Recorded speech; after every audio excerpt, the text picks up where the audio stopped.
Jimmy Mariano defeated Guillermo Urin of the United States in a close bout in the 119-pound weight class.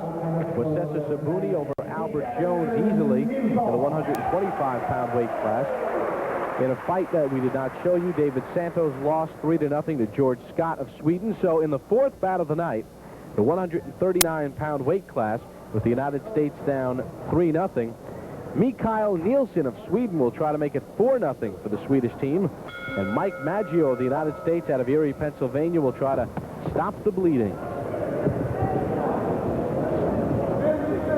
Right away you can tell Mike Maggio is a big banger. He comes out unloading, and the Sweden guy's going to have his hands full. Whoa, what do we have here? A little Mike Tyson. Maggio, 21 years of age, out of Erie, Pennsylvania, graduate of Strong Vincent High School in 1988. Nilsson, 24 years of age.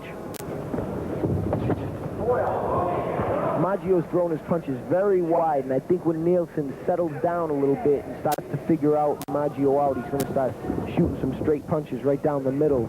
And he's going to make it real hard for Maggio to get through with those wide shots. Maggio was a silver medalist in the PAL Championships.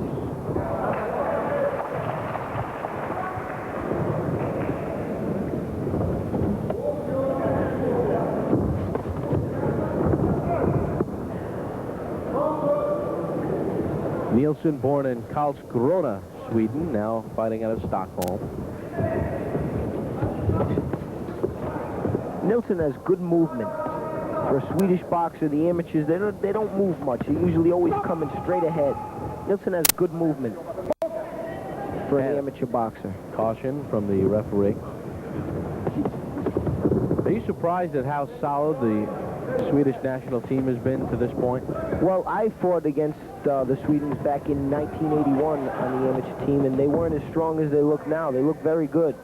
I beat a guy by the name of Finn Krog from Scandinavia, and the team wasn't as strong as it is now. This Swedish team is very good. Good right hand by Nilsson, and Maggio trying to come forward. 1 minute to go in round number 1. Good left hand by Maggio.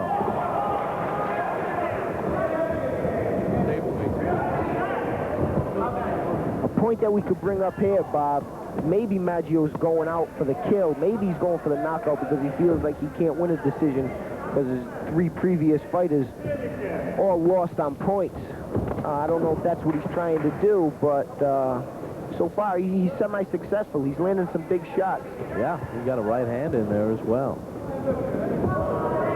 If Nilsson doesn't have a good jaw, I don't think he's going to see the 3rd round because Maggio's unloading. Well, Nilsson answers right back, standing straight up and scoring with a combination.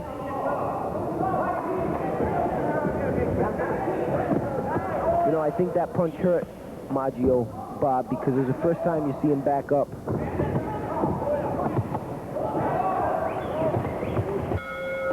And round number 1 in the book. And we begin round number 2 of this United States-Sweden dual meet. I'll give the first round to Maggio, Bob, because he landed some bigger shots. I know the power doesn't make a difference in the amateurs, but I mean his shots were just so effective, and they came from downtown. I think he was shooting them from Pennsylvania. Maggio in the blue and Mikael Nilsson in the solid gold. Maggio definitely has a professional style. I think he'll fare much better in the long run when he does enter the pro ranks, because in the amateurs you need a little bit more speed, and Maggio is a better big puncher than he is a small puncher. And by what I mean by that, you need small, fast punches in the amateurs to win decisions. Maggio brings mind to me how Mike Tyson used to fight in the amateurs.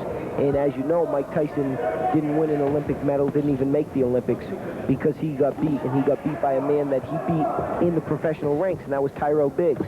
He couldn't do anything with Tyrell Biggs, but in the pros, Biggs couldn't touch him. That's the point I brought up before, is Nilsson scores with a right hand, talking to Andrew Maynard. And look at Mikael Nilsson putting on the pressure. Back backing up Mike Maggio of Erie, Pennsylvania here in round number 2, just at the midway point of the round. Nilsson's landing good straight punches, and he needs to come right down the middle in order to beat Maggio, because Maggio's shots are very wide. And if he would just throw some straight punches, counter punch a little bit, he'll get through to Maggio all day long. Maynard, who was on the undercard of the Holyfield-Douglas fight, said that he was having a lot of trouble making the transition to the pro ranks because he was used to just keeping busy and scoring points and not realizing that you need a little more strategy and try to load up with power punches.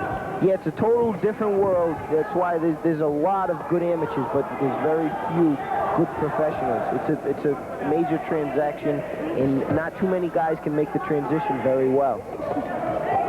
Frantic round number 2.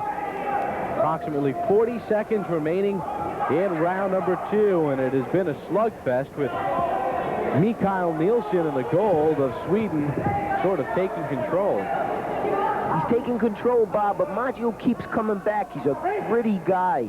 You know, he got hurt by a couple of shots Nilsson thrown because they were good punches, but he keeps coming back. He landed a few good ones of his own, and I have him winning this fight. I don't think Nilsson has done much more than Maggio has done, and so far it looks like Maggio's on a decision.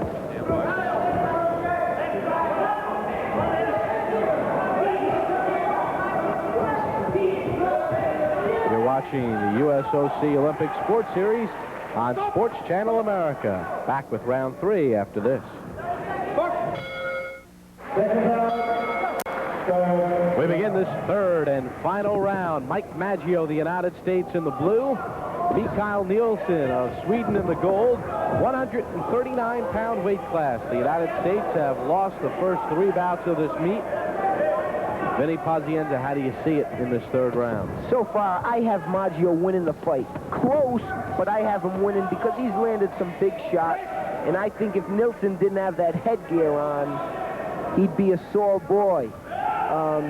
You know, Maggio's landed some good punches, and this isn't the amateur style, but so far he's very effective with it. He went back to his corner, and they wanted to see him throw the jab in the right hand, and they said come straight down the middle. But he's been effective with the looping punches, so stay to what's working for you.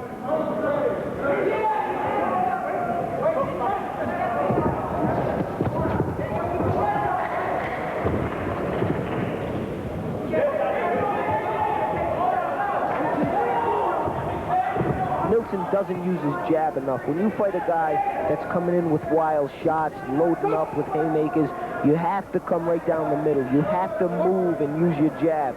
And Nilsson's not doing that, and that's why I think he's losing this fight. Nilsson trying to back away from the surging Maggio, and you see Maggio keeping his hands busy. The white portion of the glove is the scoring portion. Maggio did more scoring in that sequence.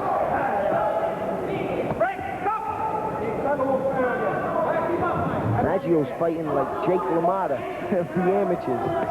Coming in strong, throwing a lot of punches. Nilsson, the better of that exchange. Yeah, Nilsson just landed a good left hook and it hurt Maggio. But he comes back, like I told you, here he comes again. He's nullifying the score that Nilsson made, Bob.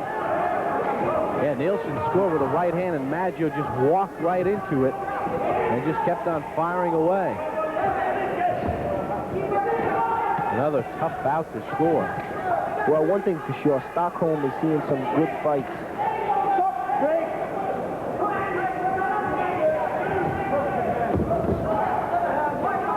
So far, we've seen some good amateur boxing, and I'm curious to see what the decision's going to be in this fight. If, again, we're going to have a little bit of an edge because of the hometown boys. So far, I'd like to see Maggio get this bout, unless something drastic changes. Final 30 seconds of this third round, and another referee.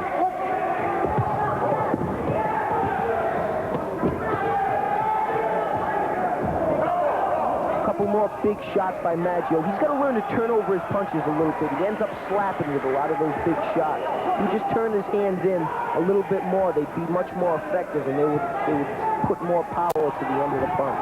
Closing seconds. And it ends the way it started, with a flurry. Mikael Nilsson of Sweden thinks he is the winner. Mike Maggio of the United States has to feel fairly confident himself. There's Maggio's corner. Put up a good effort. Vinny, do you think he won? I do not think he used the amateur style to the utmost, but I think Maggio won this fight because the style that he used, which is a professional style, he came in bobbing and weaving, throwing big punches, landed a lot of haymakers. It's not an amateur style, but the style that he employed, I think he won the bout. Well, on that exchange, Nilsson had the better of it, but that was just a small portion of the entire fight. 24-year-old Mikael Nilsson of Sweden. Waiting for the judges to make their decision, and there is Mike Maggio of Erie, Pennsylvania. 21 years of age, waiting on the decision. Does not look all that confident here in the 139-pound weight class. The United States has lost the first 3. We've shown you 2 of them.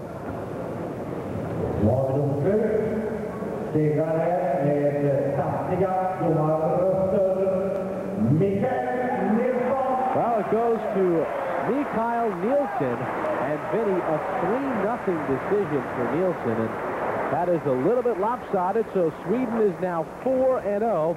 When we come back, we'll see Alfredo Layton of Houston, Texas, after this timeout.